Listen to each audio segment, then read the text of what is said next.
कोणतीही स्पर्धा परीक्षा असू दे, कोणत्याही स्पर्धा परीक्षेमध्ये संपूर्ण मराठी व्याकरणावर भर आहे। मराठीच्या विषयावरती आधारित काही प्रश्न विचारले जातात, त्याची सुद्धा एक गुण विभागणी केलेली आहे।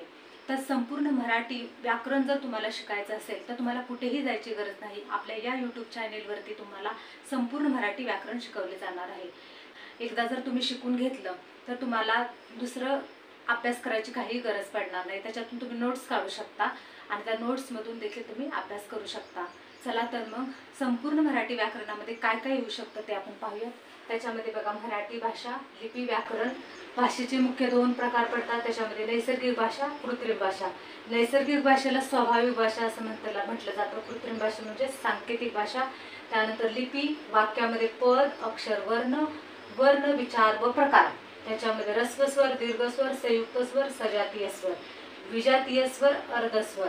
त्यानंतर स्वरादीमध्ये अनुस्वार व विसर्ग, व्यंजन स्वरांत, व्यंजनाचे प्रकार। त्याच्यामध्ये स्पर्श व्यंजने, अनुनासिक व्यंजने, अंतस्थ व्यंजने, उष्मे घर्षक व्यंजने। त्यानंतर महाप्राण, स्वतंत्र व्यंजने, संयुक्त व्यंजने, द्वित व्यंजने, जोडाक्षर व्यंजने, कठोर व्यंजने, मृदू व्यंजने, कंठ व्यंजने।